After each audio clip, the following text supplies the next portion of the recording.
장 1절 말씀입니다. 이사야 59장 1절 말씀입니다.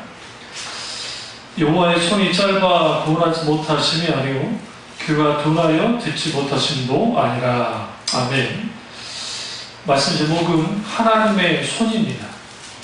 하나님의 손입니다.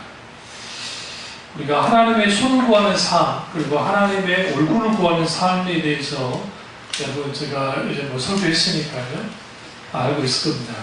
그러니까 하나님의 손 할 때 이 손은 히브리어로 야드라는 단어입니다. 그 뜻은 말 그대로 손을 뜻합니다. 그러나 이제 단순히 손이라는 의미로 끝나는 건 아니고 거기에는 그 하나님의 손 혹은 하나님의 손가락 혹은 하나님의 팔이란 의미는 권능과 관계가 있습니다. 하나님의 권능, 하나님의 능력, 또 혹은 손이라는 의미 속에는 또 하나의 의미가 있는 건 뭐냐면 하나님의 도우심을 이제 내포하고 있습니다.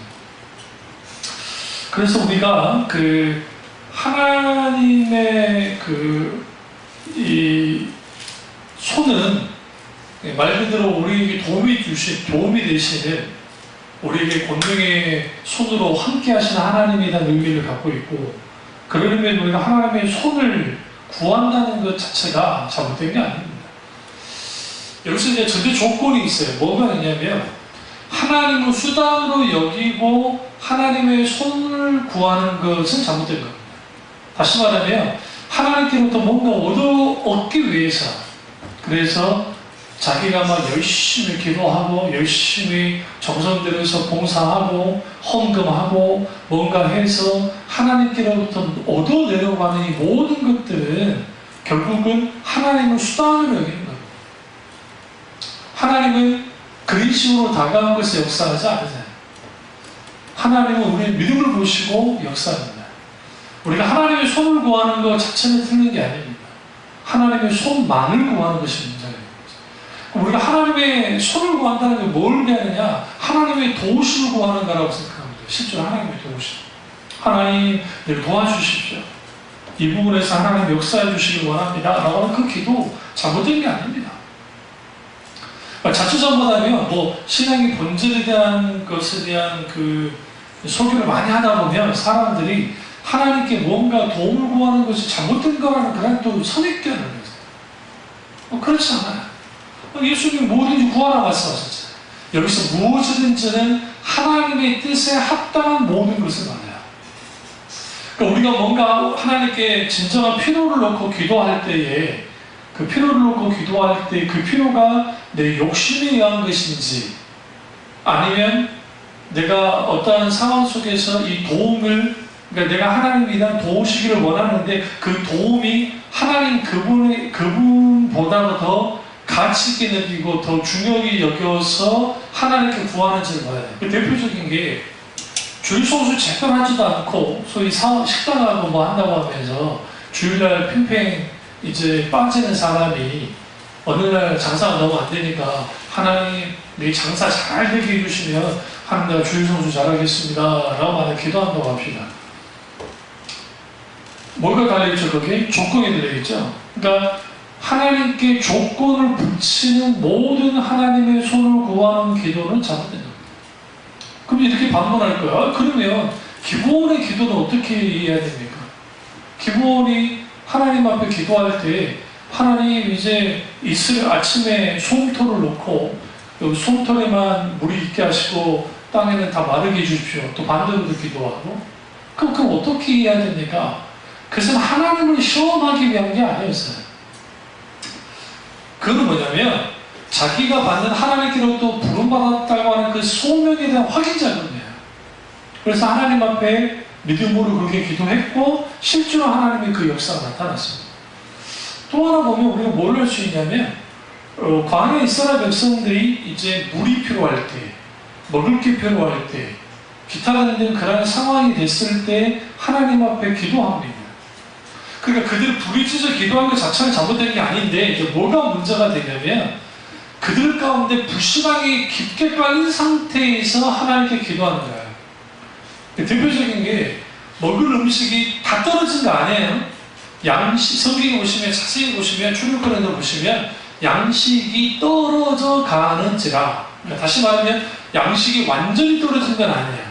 이제 떨어져 가는 거예요. 그럼 떨어져 간다는 말은 무슨 말이에요? 인측하기는 이제, 하루면, 아니면 가까운 시일 내에 이제 먹을 것이 이제 없어지겠구나라는 생각을 한 거예요. 사람들이. 양식이 아예 떨어진 게 아니라는 거예요. 그때 그들 속에서 아우성이 났죠. 우리가 굶어 죽으려고 여기 들어왔냐? 뭐 하려고 여기 왔냐? 우리 다 돌아가고 싶다. 불신앙으로 반응하는 거예요. 그러니까 우리가 하나님의 손을 구할 때 조심해야 될 게 뭐냐면, 하나님이 우리에게 역사하시기 전에, 그러니까 하나님은 우리의 필요를 아시니까 우리를 필요를 채우시는 하나님인 줄 믿고 그분에게 구하고 그분의 뜻을 구하고 그리고 기다리면서 하나님 인도를 받아가면 좋겠는데 아닌 거예요. 그게 아닌 거예요. 먼저 상황과 환경을 보고 그리고 하나님께 원망하고 불평으로 나와서 이렇게 하면서 막 아무튼 치는 거예요. 먹을 거 내라고. 누구에게? 모세에게. 그러자 하나님께서 뭐합니까? 그 백성들에게 뭘 주시죠? 만나를 내려주시죠. 그들의 믿음을 보고 안 해요. 그들의 손구하는 걸 보고 안 해요.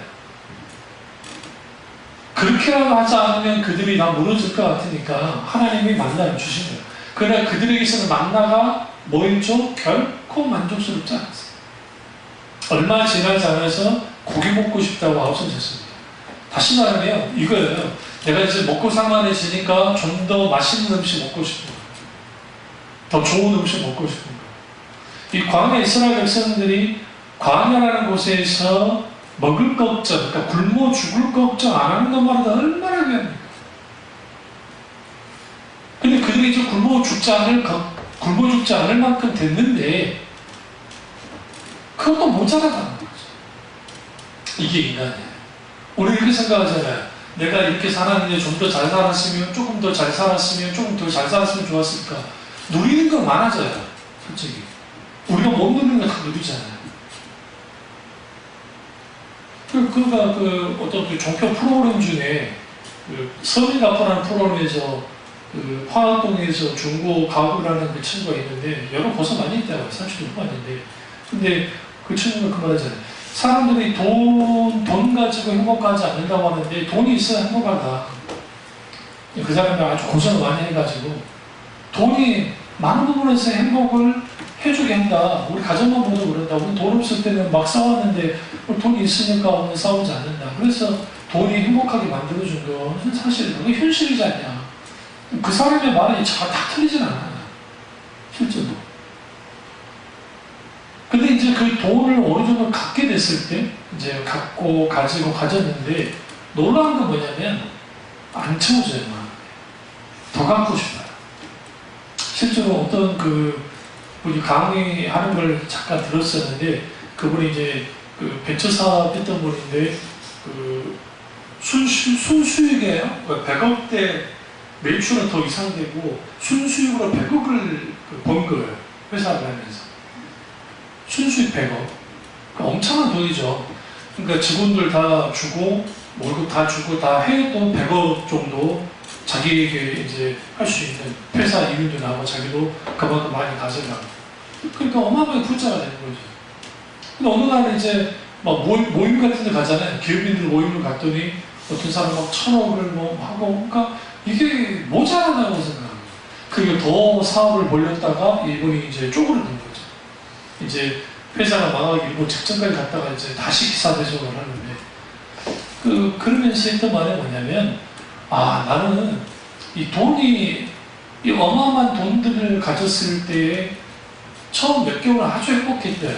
근데 어느 날인가 그 즐거움이 사라졌는데 왜 그럴까 하고 생각해 보니까 그 전에는 명품백 같은 거 살 때 막 바로 떨면서 샀는데 그거 쉽게 사고 내가 타고 싶은 외제차 5억짜리를 할지라도 쉽게 구입해서 사고 그런 어마어마한 집 있죠. 집 엄청나게 큰 집들을 그냥 탁탁 해가지고 사니까 정말 좋았는데 어느 날인가 그 모든 것이 공허하게 느껴지는 거예요.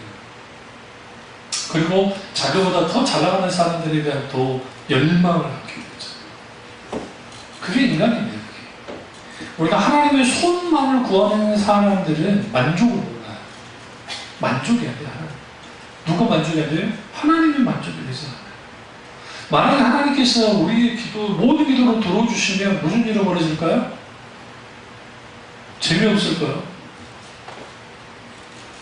브루스 올마이티라고 하는 그 짐 캐리가 나왔던 영화에서 그 신이 나오잖아요. 거기서 신은 이제 어떤 신이 나왔는데 그 신이 짐 캐리에게 신의 능력을 다 주잖아요. 아, 나 이제 좀 쉬어야 되겠다. 네가 당분간 좀 내 역할 좀 해라. 그리고 이제 신이 휴가를 간단 말이에요. 신이 휴가 가버렸고 짐 캐리가 이제 신이 됐어. 신의 능력을 가진 거예요. 신은 아니고.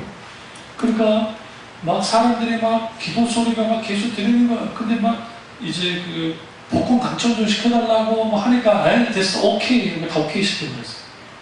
그래서 사람들이 이제 복권이 했는데 이제 남이 안 한 거예요. 왜 남이 났냐면 복권 한 사람마다 다 당첨이 되는 거예요. 그리고 복권이 쓰레기가 되는 거예요. 쓰레기. 아무 가치 없네요. 다 내버렸게.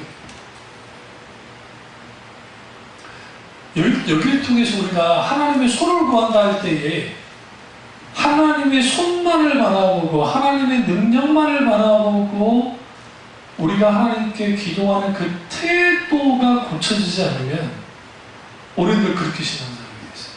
그러니까 여러분 지금 어느 종교이든 그 종교를 믿는 이유가 많은 사람들이 여기서 생사화복 가운데 그 다음에 죽음에 대해서 어떻게든 많이 좀 비껴가고 복을 받고 하는 것을 원하는 거죠. 그래서 그 일본에도 그렇고 신사라든지 대만도 마찬가지고 딱 들어갔을 때 탁 던져가지고 그 절 같은 데 가보면 점괘를 탁 하는 거예요. 이렇게 그 나무 같은 이렇게 해가지고 그래서 자기들이 좋은 게 나올 때까지 계속 던져가지고 막 하거든요. 그게 인간이에요. 그러니까 하나님의 손을 구하는 거 잘못된 게 아닙니다. 우리가 하나님께 하나님의 도움, 우리의 필요를 구하는 거 뭐가 잘못됐어요? 문제는 뭐냐면 우리가 하나님의 필요를 구할 때에 우리가 언제나 하나님의 필요를 구하잖아요. 근데 구하는데 그 필요를 구할 때에 우리가 믿는 하나님, 어떤 하나님을 믿으면서 구하느냐는 거예요. 그러니까 하나님을 수단을 여기고 하나님을 이용하려 들고 하나님이 자기에게 모든 것을 뒷받침해주는 정도, 그러니까 물주 정도로 도깨비 방망이처럼 하나님을 믿고 하나님의 손을 구한다고 한다면 그것은 아주 잘못됩니다. 그래도 불구하고 하나님이 역사해 주시죠. 누구에게? 광야 이스라엘 백성들에게 역사했으면 주는.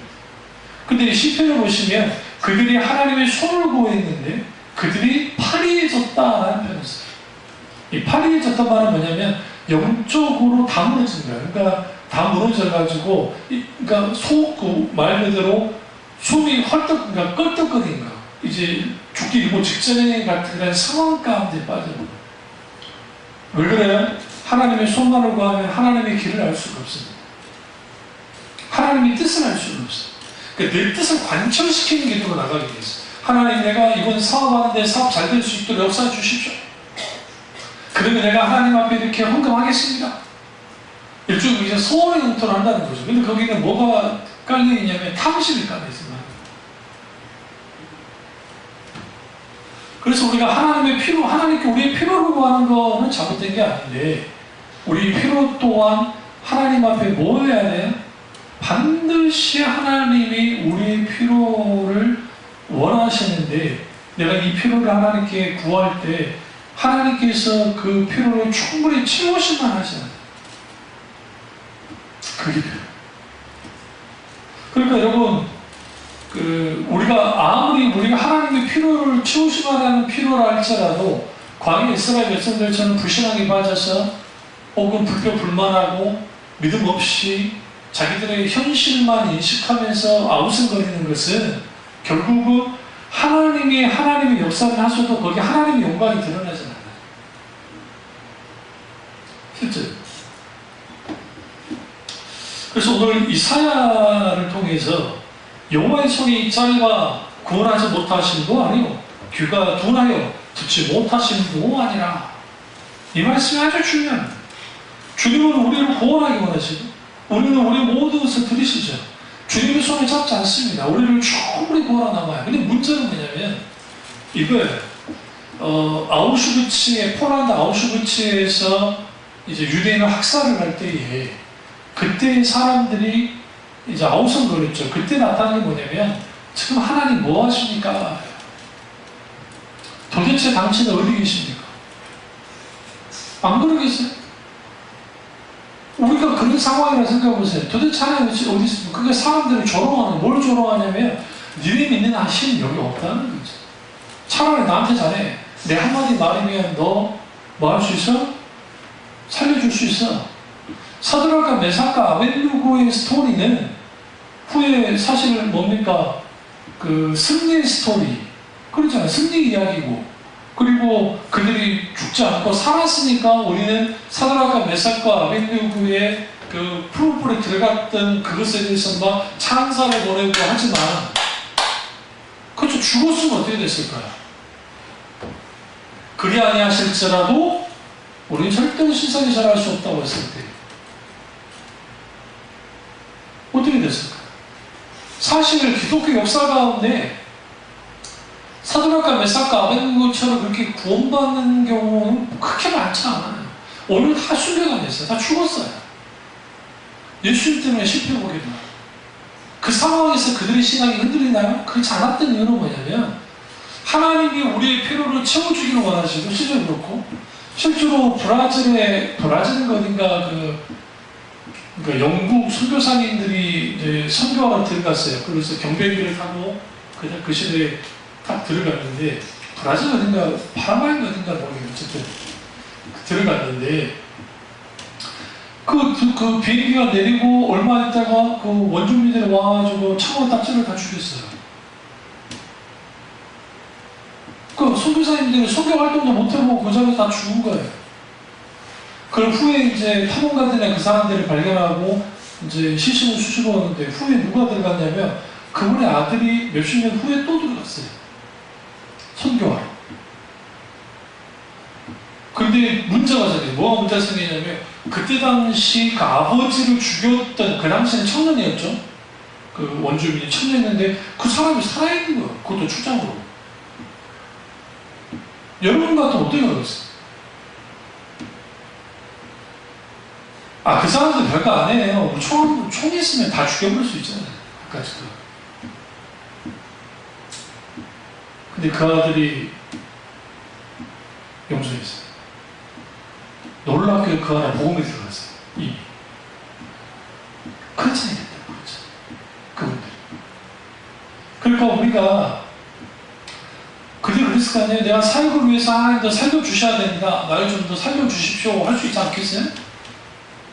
그냥 어머니 죽은 거예요. 우리나라에도 선교사님들이 많이 들어왔는데 뭐 지리산에 선교사들 그 별장이 있다고 해가지고 한참 노무현 정권 때 막 그 소위 반기독교 세력과 소위 말하는 뭐 자연 보호한다는 사람들 그러는데요. 그거 정말 오해예요. 무슨 거기에서 무슨 막 지리산 그 지역에 있는 물 맑고 공기 좋고 하는 데서 선교사들이 그걸 만들어냈던 이유가 뭐냐면 선교사가 들어서 포도병에 걸려서 많이 죽는 거예요. 근데 주로 죽는 게 애들하고 노인하고 여자들이 많이 죽는 거예요. 남자들 그러지만 약한 사람들이. 그러니까 그 죽어나가니까 그걸 본국으로 돌아갈 수가 없잖아요. 선교사들이. 배 타고 너무 오니까. 그러니까 지리산에다가 그걸 만들어가지고서 병들었거나 너무 지치고 힘들면 거기서 휴양하는 거예요. 휴양을. 그래서 무슨 막 잘 먹고 즐기려고 한 게 아니라. 근데 여러분 그렇게 했어도 야와진 그 외국인 무덤이나 선교사 무덤을 가보시면 거기에 나이 어린 죽은 게 굉장히 많아요. 제가 옛날에 많이 갔으니까 아는데 거기에 선교사는 많이 죽었어요. 풍토병을 많이 죽고. 내 아는 목사님도 필리핀에 사모님이랑 선교사로 갔었는데 필리핀에 그 풍토병에 걸려가지고 그때가 80년도 중반인가 됐는데 그때 풍토병으로 돌아가신 거였어요. 그럼 그분이 어디 사역을 했느냐? 도심지가 아니라 좀 밀림 지역 같은 데 들어가가지고 사역을 했단 말이에요. 하나님 주신 사역이라 생각하고, 이후에 이제 한국으로 돌아와서 이제 그 교수님이 되셨는데, 근데 그거 여러분 생각해보세요. 그 사모님이랑 그 사역을 하면서 그렇게 힘들게 사역했는데, 홀타병 이러겠다. 그게 20세기에 일어난 일이 20세기. 그것도 무슨 막 70년도, 60년도도 아니고 80년도 후반, 90년도 초에 그 일이 벌어진 거예요. 하물며 조선왕조 말기나 그 시대는 정말 지저분했고 얼마나 힘들었겠어요. 그렇게다가 또 사회가라고 왔는데 금방 죽어버리고. 그 대표적인 게 우리 뭐 그 재단을 쇼머너를 타고 왔던 토마스 선교사님이 평양 앞바다에 좌초돼가지고 배가 그러고 잡혀 나왔는데 성경 이제 한글 성경 쪽복음이라니까 그 쪽성경에 마갸복음 전서라 해가지고 그걸 이제 중국에서 다 그 번역한 걸 한국어로 된 걸 가지고 갖고 들어왔는데 그 밤에 그 좌초된 걸 알고 평양 감사가 가가지고 불 질러가지고 그 대공강 앞바다에 데리고 나와서 다 내버렸잖아요. 그 사람이 허망하게 죽었어요. 허망하게. 그때 토마스 속에 생각하지 않았겠어. 하나님 도와주십시오. 내가 사역해야 됩니다. 내 목숨이 아까워서가 아니라 내가 하나님 사역을 감당하기 원합니다. 생각하지 않았을 거예요. 저분은. 근데 하나님은 그 기도를 들어주지 않았어요. 그리고 끝난 줄 알았어요. 그런데 그 성경 이제 조이제는 너무 좋으니까 이걸 폐기 처분하지 않고 자기들 집에 흙벽에다가 저기 도배주로 발랐는데 아니 계속 이제 천장까지 다 발랐는데 할 일 없으니까 낮에 이제 대처로 뻗어 있다가 눈 떠보니까 이제 황금말입니다. 웃다가 거기에서 예수를 믿어요. 심지어는 예수님, 그러니까 목을 뱉던 사람이 예수님 믿었대, 예수님. 선교사를 직접 목으로 뱉던 사람이 예수를 믿었고, 그 중에 또 일본은 평양신학도 저 일에 신학생이 돼서 왜 목사님이 되십니까? 그러니까 우리가 하나님의 손만을 구하는 게 문제가 뭐냐면, 하나님의 손만을 구하게 되면 내 탐심, 내 어떤 뜻, 내 모든, 내 어떤 욕심, 그것을 관철시키는 것으로 기도를 하는 거예요. 그래서 그걸 들어주면 좋으신 하나님이고 들어주지 않으면 좋으신 하나님이 아닌 거예요.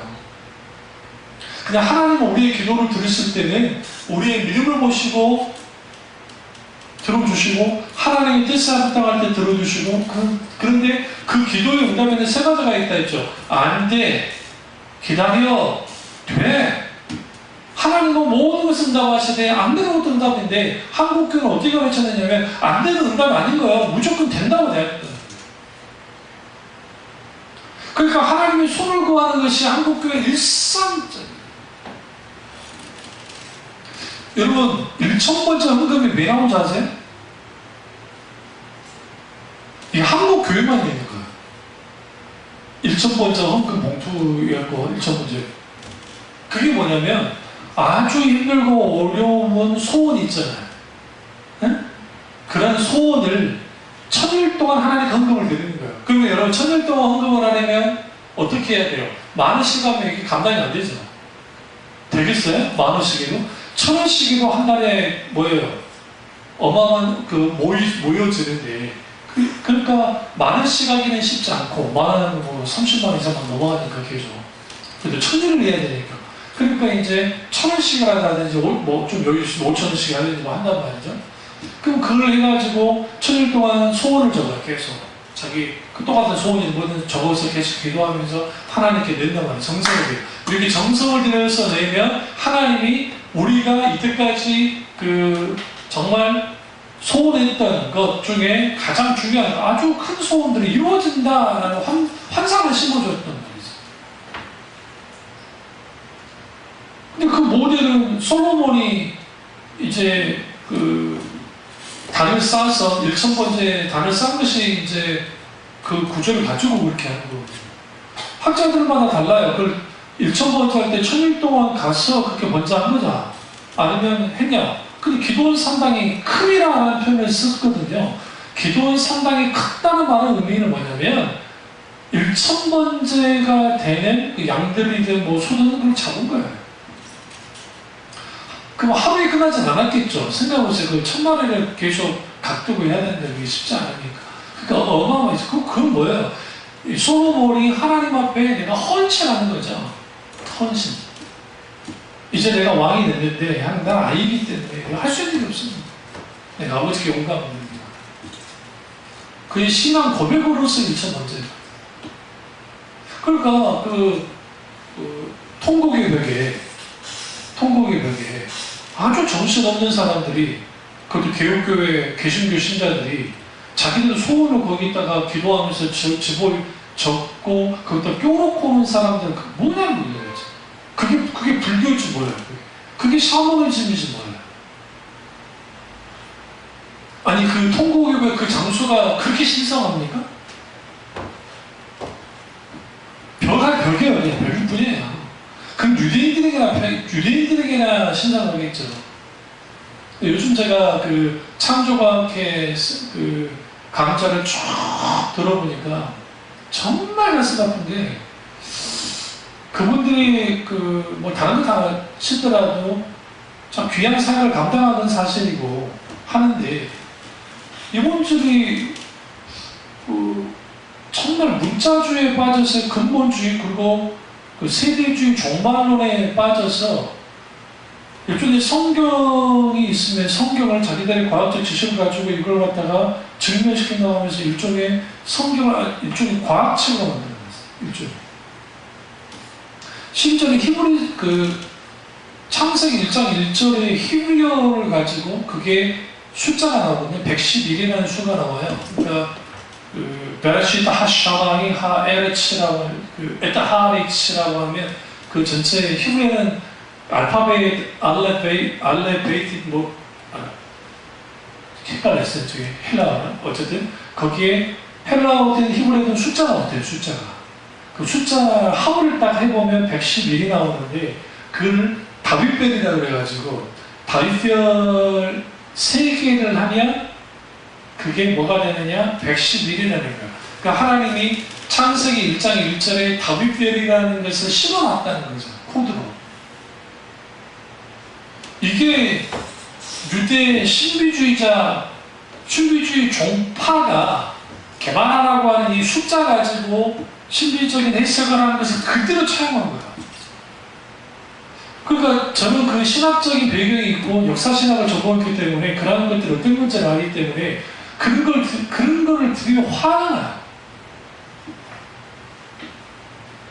왜 화가 나냐면 정말 문제 아니야. 참 그 한자 가지고 그 배성자가 그 노아 8명이 배성자를 보시면 그 8자가 들어가거든요. 그게 노아 홍수를 알았던 사람들이 그렇게 해놓은 거다. 상형문자는 동의적이거든요. 그 상형문자는 동의적이 만든 거라는 저는 제 그 은사 교수님인 장군 교수님이 저에게 그분이 16개인가 17개인가 언어를 하시는 분인데 언어학자이기 때문에 한자의 실질적인 그 만들어낸 사람 동의적이에요. 이거는 중과학자들도 인정하는 거니까. 그 동의적이 누구예요? 우리 민족이에요. 우리 민족. 동해, 옥저, 뭐 고구려, 부여, 뭐 고조선 말한 것도 다 우리 민족이에요. 그 사람들이. 통틀어서 동의적이에요. 아라라산에서 흩어져 그 발열타면서 흩어져가지고 여기까지 나라가 여기까지 와가지고 그걸 한자로 만들어 그렇게 했다는 거예요. 상형문자였기 때문에 원래 한자가 상형문자잖아요. 원래 그게 이제 글자가 된 거고. 그래서 그걸 갖다가 여러 가지 막 하는데 그거 제가 학부 때 한때 이제 좀 이슈를 받았다는 건데 아주 그러니까 그것을 그 한문학자들한테 물어보면 그렇게 말하지 않아요. 뭘 말하느냐? 어떤 부분적인 어떤 것이 있으면 그걸 전처화시켜버려요. 이게 이단들이라는 뜻이죠. 그분들이 이단이라는 게 아니라, 그러니까 뭐라 하냐, 이 사람들이 과학자인데 이상하게 그 성경을 보는 눈은 연역적으로만 봐요. 균형적으로 보지 않고. 균형적이라는 말은 프로 과정에서 결과를 도출하는데 이 사람들 결과를 미리 내놓고 그때 짜증기 하는 거예요. 짜가지고. 이게 이제 누가 잘하는 거냐면 이게 이단들이 잘하고 또 하나는 소위 말하는 뭐예요? 이단 아이들하고 이제 종말론에 있는 사람들, 그 사람들도 그렇고, 근본주의자들, 문자주의자들, 그들 많은 그런 데도 많이 하거든요. 그러니까 여 목사님의 설교를 들어보시면, 여주보 목사님은 조직신학을 전공을 했기 때문에, 그러니까 결론을 두고 가요.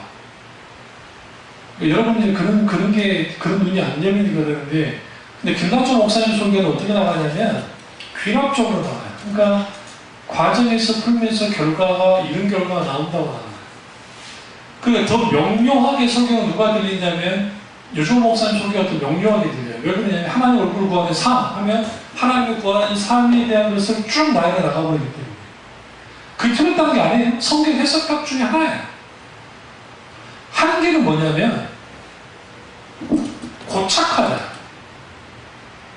그러니까, 어느 정도까지 결과물이 나오지 않고 더 이상 결과물이 잘 나오질 않아요. 그 성장이 안 되는 거예요. 근데 김다조 목사님 같은 경우 책을 봐도 그렇고 계속적으로 책은 발전되잖아요. 그러니까 그럴 수밖에 없는 게 저도 학부 때 교수님들이 가르칠 때 성경을 조직신학적으로 여러 쪽으로 볼 수도 있잖아요. 그러나 장기적으로 봤을 때 그것도 필요해요. 굉장히 필요하지만 그 터도 위에서 귀납적으로 과정을 풀면서 결과를 도출해 나가는 과정이 없으면 신앙은 발전하지도 않고 실제로 성을 더 폭넓게 읽을 수가 없어요.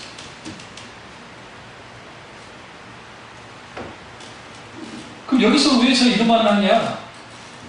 각기 그 사람이 가지고 있는 신앙관에 따라서 뭐가 달라지냐면 하나님의 손을 구하는 것, 하나님의 얼굴을 구하는 것에 대한 것이 뭐가 달라지냐면 관점이 달라져요. 그러니까 여목사님 설교에도 그 말 했다고요. 하나님의 손을 구하지 말라고 하니까 사람들이 착각을 한다는 거예요. 지금. 그러니까 하나님 얼굴을 구하는 삶만을 살아가고 하니까 착각을 하는데 뭘 착각을 하냐면 자기들이 손이 아니라 얼굴 구하는 삶을 살아가니까 어떤 착각을 하냐면 자기들이 마땅히 해야 될까 안 해도 된다고 생각합니다. 의식과 형식과 그런 것들. 왜 그러느냐? 메시지가 그렇게 수포된 게 잘못된 거 아니에요? 아주 명료하게 있기 때문에 그 말씀을 잘 보고 그걸 적용하고 나가면 되는데 이 사람들이 소위 말하는 그냥 받기만 하는 거야. 그리고 자기식으로 이해를 하는 거야. 그리고 우리가 하나님의 손을 구한다 할 때에 이분들하고 이야기하면서 만약에 제가 하나님의 손을 구하는 것은 잘못된 게 아니에요 라고 말하면 아닌데 우리 목사님이 하는 말이 하나님의 손을 구하는 게 아니라 하나님 얼굴을 구해야 했는데 라고 나오는 거예요. 대박에. 다 들어보지도 않고. 사실 하나님의 손을 구하는 것이 아주 중요해요. 그래서 하나님의 신명출 중에 엘리에셀의 하나님이라는 말 들어보셨죠? 엘리에셀. 도우시는 하나님. 하나님은 도우시는 하나님. 에베네젤이라고 하는 에베네셀. 돕는 돌. 하나님 이름이에요. 돕는 돌이라는 게 따로 있는 게 아니라 하나님의 이름이 돕는 돌이라는 의미를 가져요. 그럼 뭘 의미하냐면 하나님이 우리를 도우시고 하나님의 권능을 베푸시고 하나님의 놀라운 역사를 하신다는 거예요. 중요한 건 뭐냐면 우리가 그 도우신 하나님이 우리 가운데 계시는데 우리가 어떤 신앙관을 가지고 단순히 내가 하나님을 이용하고 내가 단순히 하나님이 내가 필요할 때만 찾는 정도의 하나님이 아니라 이거예요. 내가 하나님 앞에 아주 깨져버려야 돼. 내가 하나님의 도우심이 없이는 내가 살아갈 수 없음을 알기 때문에 그분의 도움을 구하고 나올 때 그분은 없으면 안 되기 때문에 단순히 그분이 도와주지 않는 내가 죽기 때문만이 아니라 내가 하나님 그분이 내게 도와주셔야만 내가 살아갈 이유가 있고 살아갈 목적이 생기기 때문에 하나님 앞에 구해 나갈 때 그분을 하나님 외면하시는 거예요. 소위 자기 종교심에 의한 것들을 가지고 하는 소위 수많은 행동들이 가톨릭의 성향인 거예요. 저도 가톨릭 성당을 쭉 봤지만 거기에 촛불 켜놓고 정말 정성스럽게 그 금방에 젊은 친구들 시작해서 나이든 노인들 이르기까지 그 앞에서 정성 마리아 그 그림이냐 막 조각상 앞에서 하면서 그리고 그들이 말하는 성인들이 있으면 성인들이 그걸 문제내면서 그 베드로 그 발 있거든요. 거기 그 베드로 성당 가보면 거기를 막 반짝반짝해요. 거기다 뭐 이걸 막 더러워 죽겠어. 왜냐면 다른 사람이 있는 걸 똑같이 해. 자기들 그게 더럽다 생각하지 않는 거예요. 그거나 불교에서 그 권사님도 계시지만 속리산에 그 있잖아요. 그 천도로 된 그 어마어마한 불사. 그거도 빨리 그거 하면은 막 저기 애도 낳고 그거 하면 뭐 잘 된다고 하니까 완전 그건 뭐가 달라요. 소위 말하는 기독교가 기도 명당 자리, 응? 뭐 새벽기도, 특별 새벽기도 때문에 커진 교회 있죠. 그런 교회가 그렇게 하면 하나님이 문제를 풀어주시고 뭐 철학이든 뭐 어떻게 역사해 주시고 그런 논리가 도대체 어디로부터 나냐. 그게 뭐냐면 하나님의 손만으로 하는, 다시 말하면 하나님의 수단을 여기고 하나님들이 뭔가 얻어내려고 하는 그들의 탐심, 그들의 욕심에 이끌려는 모든 종교예요. 하나님은 참. 오늘날은 더 큰 문제는 뭐냐면 과거에는 그렇게라도 오늘날은 그런 걸 구하지도 않아 이제. 뭔지 아세요? 오늘날의 수많은 교인들이 약해가지고 구의가 안 된다는 걸 알아. 기도해도 안 된다는 걸 알아. 그래서 어떻게 하느냐? 인간의 수단과 방법을 다 이용해. 그래도 안 되면 어쩔 수 없이 안 믿지만, 안 믿어지지만 어떻게 해요? 내가 정말 풀이라도 잡는 심정으로 심정으로 하나님 앞에 기도하는 거예요. 하나님 역사해 달라. 하나님 내게 이 일을 해주셔야 된다. 때로는 하나님이 그거라도 하지 않으면 넘어질까봐 실족할까봐 하나님이 들어주시면 하겠죠. 그러나 하나님이 줄 거다 그러겠어요. 그리고 난 다음에 자기들 문제가 해결이 되잖아요. 쑥 돌아가고. 그러니까 그 사람이 하나님의 손을 구했느냐 아니냐 어떻게 할 수 있냐면 기도한 게 응답이 됐어요. 만약에 하나님을. 근데 응답이 된 다음에 하나님과 지속적인 관계를 가지면 친밀한 교제는 막 그러면 그 사람은 하나님의 손을 구하는 사람이 아니에요 사실. 그런데 그게 아니고 응답되고 난 다음에 그러니까 평상시에 새벽 기도도 하지 않았던 사람이 문제 생기면 나와서 기도하죠. 그 문제 얘기를 다 되지 새벽 기도 안 해. 그게 하나님의 손을 구하. 그렇게라도 해서 은혜 받으면 괜찮은데 오늘 해주면 안 된다.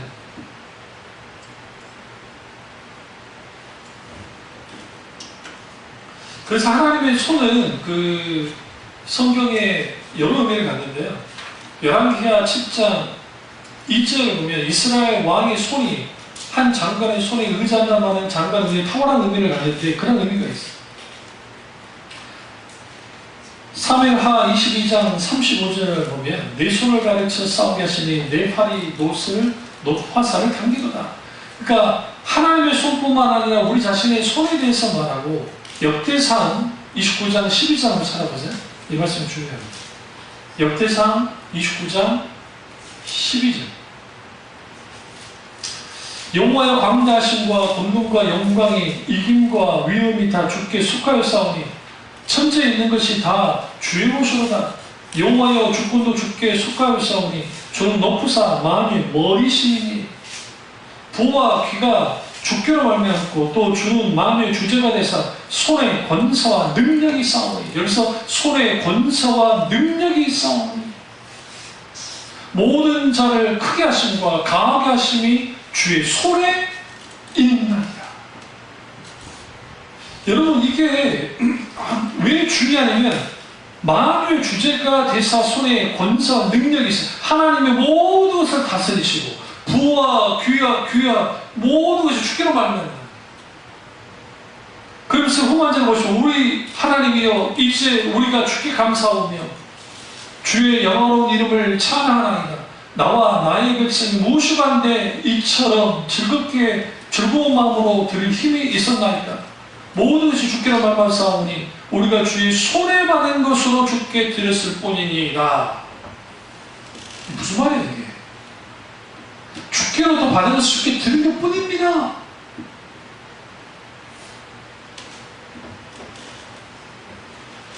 마땅히 하나님의 손을 구해야 된다.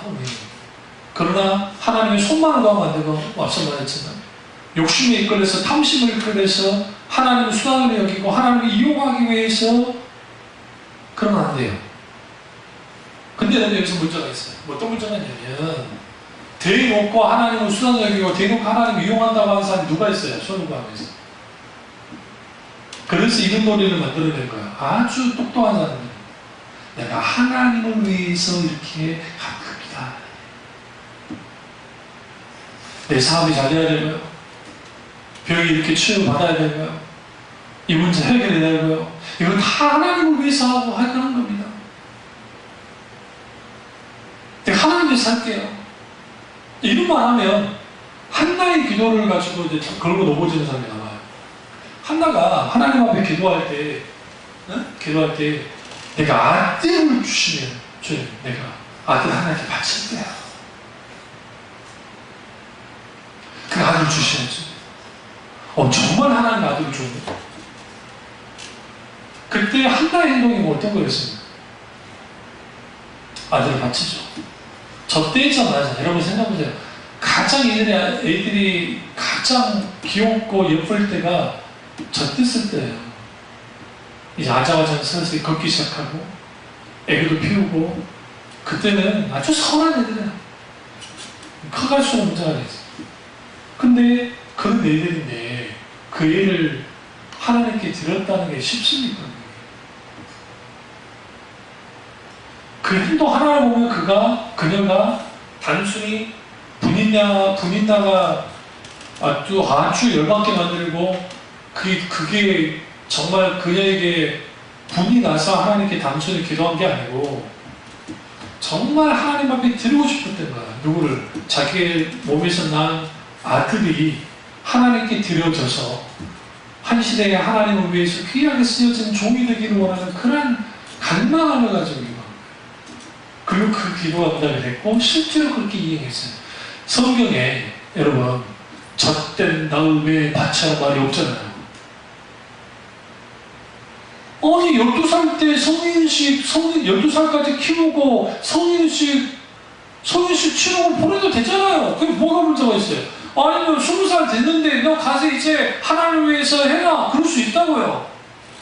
그러면 젖을 떼는 다음에 한 게 뭐냐면 젖은 그 애가 생존의 그러니까 생존 아이가 살 수 있는 생존의 마지노선에 딱 뛰어넘었을 때 한 거예요.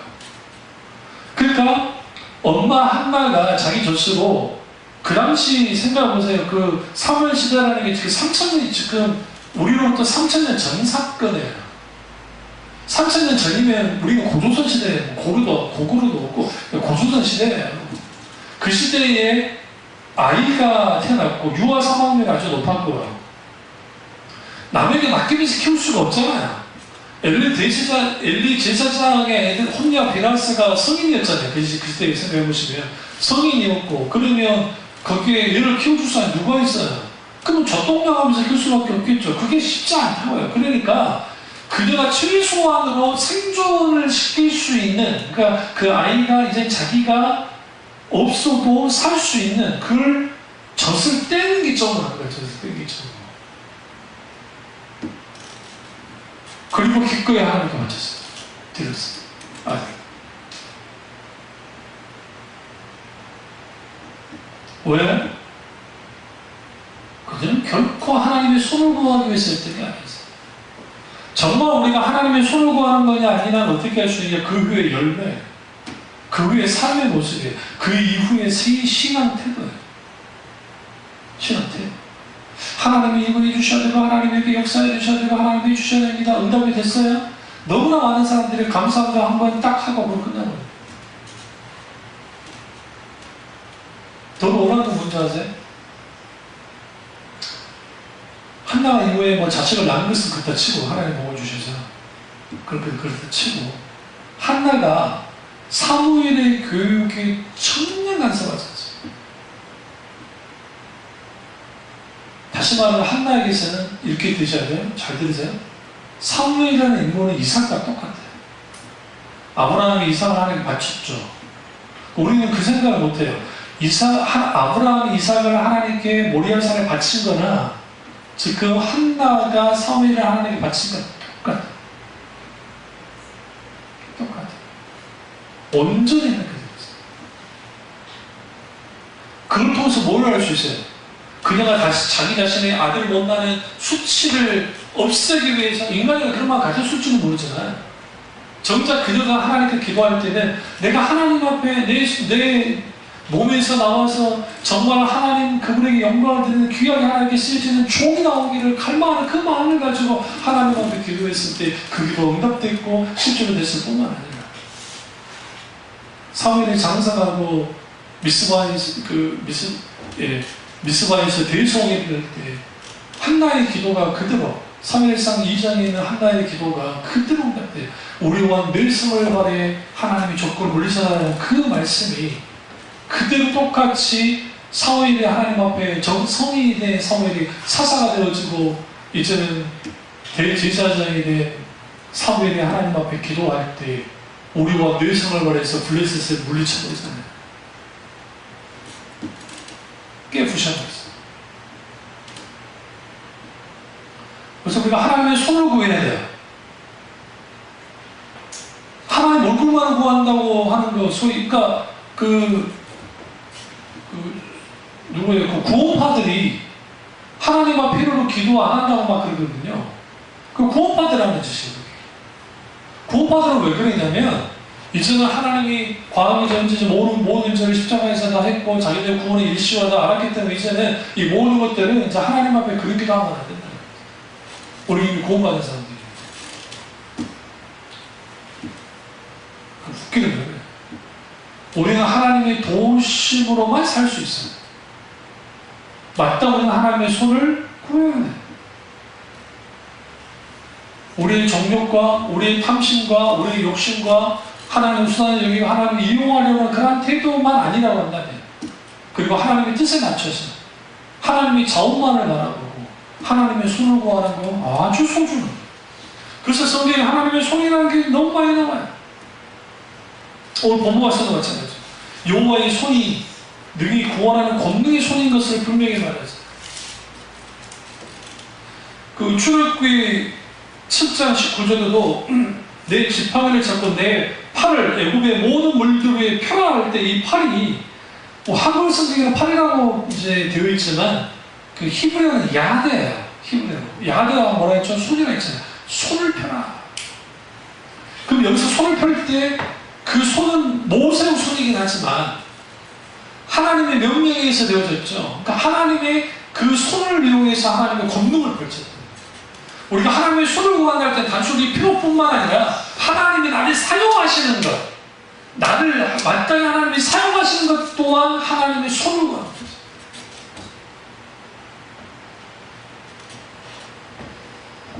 아주 중요해요.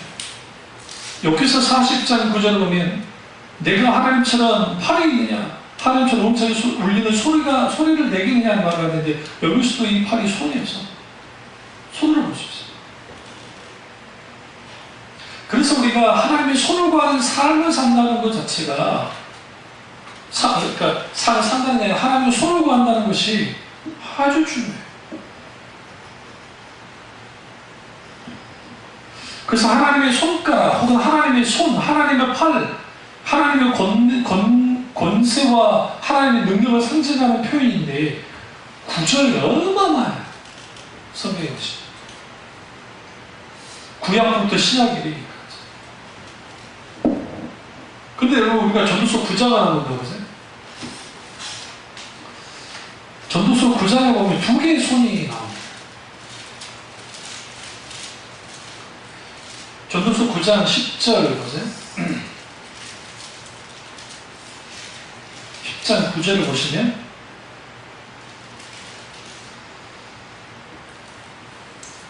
전도서 9장 10절에 아니라 9장 1절에 잘못 봤어요. 9장 1절을 보시면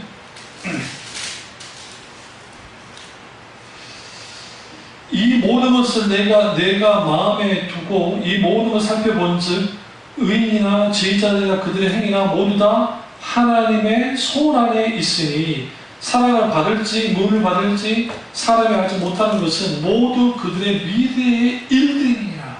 그러니까 결국 모든 인간의 생사 화목과 이 모든 미래의 것들은 뭐야? 하나님의 손 안에 들어있는 거예요.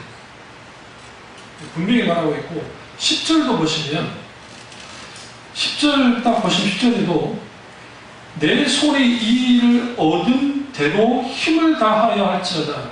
내가 장차 들어갈 수원에는 일이 없고 계획도 없고 지식도 없고 지혜도 없습니다. 여기서 내 손이 이 일을 얻는 대로 힘을 다하여 할지어다. 여기서 내 손이 누구예요? 전도서 기자죠. 내라는 게 하나님 아니고 저기 기자죠. 여기서 우리가 두 개의 손이 나오는데 하나는 하나님의 손, 9장 1절은 하나님의 손에 모든 것이 우리의 미래와 과거와 현재 모든 것이 하나님의 손에 나와 있다는 것이고 하나님의 손에 대해서 말하고 있고 10절은 우리의 손이에요. 인간의 손. 그 손이 나오는 거예요. 사람의 손이 나오는 거예요. 근데 그 힘을 다하여 할지어다. 내가 장차 들어갈 수원에는 일이 없고 계획도 없고 지식도 없고 지혜도 없으리라. 없는 대로 힘을 다하여 할지어다. 하나님은 내일과 장래의 일을 주장하시는 손이라고 한다면 우리의 손은 현재의 삶에 충실한 손이 되어야 된다.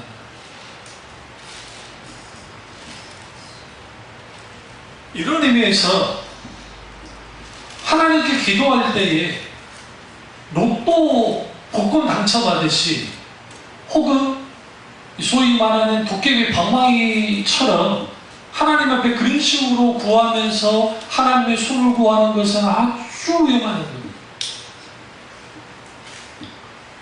하나님은 우리에게 마땅히 성실하게 우리의 삶을 살기를 원하십니다. 제가 늘 말씀드리잖아요. 우리가 아무리 하나님 앞에 40일 금식 기도를 하면서 로또 당첨시켜달라고 하나님께 기도하면 하나님 들어주시나요? 절대 안 들어주세요. 그건 유행을 바라는 겁니다. 그래서 우리가 하나님의 손을 구하는 것은 아주 중요하고 또 하나님의 손이 우리와 함께 해야 돼요. 누가복음 11장 2절에 보면 그러나 내가 만일 하나님의 손을 힘입어 귀신을 쫓아내면 하늘나라 힘이 너에게 임하였느니라. 그리고 여기서 손은 그 헬라어로 다크필로스라는 단어인데 손가락으로 될 수 있어요. 손가락. 하나님의 손가락에 힘입어. 같은 의미죠. 하나님의 능력에 힘입어. 하나님의 권능에 힘입어. 뭐하면 귀신을 쫓아내면 하나님나라가 이미 너에게 이미 있는 거예요. 우리가 하나님의 손이 필요해요.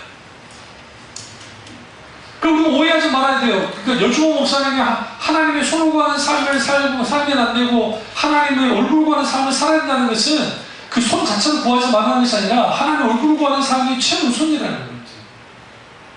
그러니까 하나님의 얼굴을 구하는 건 뭐냐? 하나님의 우주가 뜻을 먼저 구하요.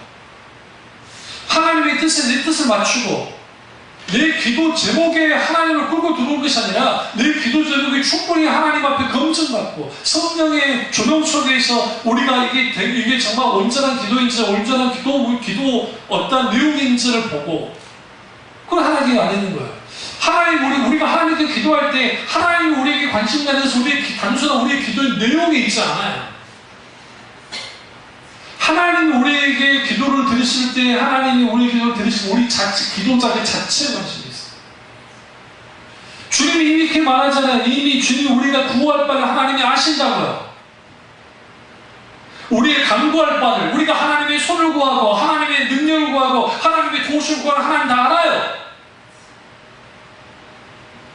중요한 건 뭐냐면 하나님이 다 아시는데 하나님이 우리에게 보시는 것은 뭐냐면 마땅히 우리가 하나님의 손을 구하고 하나님의 권능을 구하고 하나님의 능력을 구하면서 내가 다른 것을 의지하지 않고 사람을 의지하지 않고 환경을 의지하지 않고 물질을 의지하지 않고 하나님을 의지하고 나오기 시작할 때 하나님의 크게 역사를 하나님이 이루신다. 놀랍게 이뤘어요.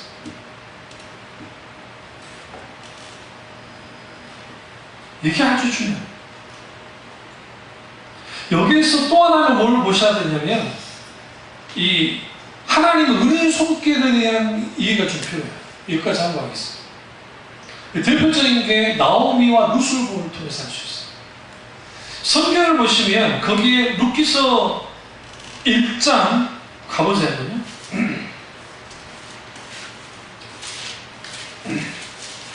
룻기서 1장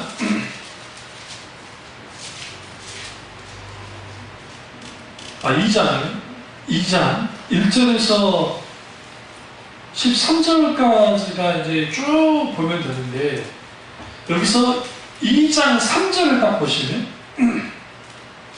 룻이 가서 뱀자를 따라 밭에서 이삭을 줍는데 우연히 엘리멜렉의 친족 보아스에 속한 밭에 이르러, 여기서 우연이라는 단어에 한번 집중하세요. 우연히 2장 4절 보시면 마침 보아스가, 그러니까 여러분 보세요. 우연이라는 단어와 마침이라는 단어가 여기에 있어요. 근데 이게 뭐냐면, 이게 단순히 우리가 생각하는 우연이 아니에요. 예수 믿는 사람에게는 우연이 있어요, 없어요? 없다 했죠? 네? 우연이 된 거야. 그런 거 없어요. 하나님 안에 있는 백성은 다 필연이에요. 필연적이에요. 하나님이 말씀하시고 역사하시기 때문에. 인간의 눈으로 봤을 때는 우연이에요. 우리 그렇게 표현해요. 그러나 하나님 앞에는 그거 없어요. 그러니까 내가 운이 좋아서 이렇게 됐어요. 우리 인간, 크리스찬에게는 운이 좋은 건 없어. 세상 사람들이 말하는 것이고 하나님이 하시는 거예요. 그런데 하나님의 우리를 향한 세밀한 간섭과 역사심이 우연이라는 단어와 마침이라는 단어 속에 뭐가 있어요? 이게 숨겨 있어요. 우리 눈에는 우연히 볼지 몰라도 하나님 편에서는 필연이에요. 하나님 다 알고 계시기 때문에. 우리가 오해하지 말할 것은 우연히 만났고 마침 보아스가 베들레헴부터 왔다 했을 때 이게 우리가 무슨 요행을 말하는 신앙상 하자는 게 아니에요. 그게 아니라 우리의 눈에는 보이지 않아요. 우리는 바로 앞에 지금 1초 1분도 앞에 있는 1초 1분도 우리는 몰라요. 사실 어떻게 될지. 근데 하나님은 그 모든 것을 알고 계시고, 그래서 하나님 우리를 어떻게 하느냐, 우리 속에 우리의 현실이 아주 보아스 말고 지금 나오미와 룻의 현실이라는 게 아주 처참한 현실 아닙니까?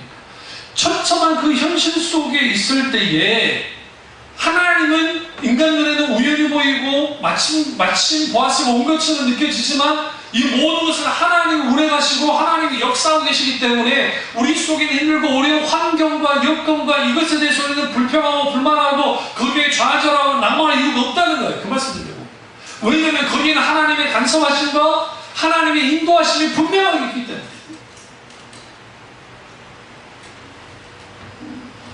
여러분, 우리는 룻기서를 읽을 때 우리는 결과를 다 알고 있기 때문에 너무 이걸 신중맹수하게 읽는데 결과 모르고 우리 그냥 결과도 모르는 상태에서 이 말씀을 읽어나가고 있어요.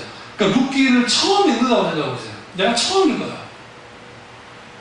2장까지의 내용을 보시면 1장과 2장을 보시면 룻기에서 나오는 나오미와 룻의 인생에 있어서 어떤 기적도 일어날 것 같지가 않아요.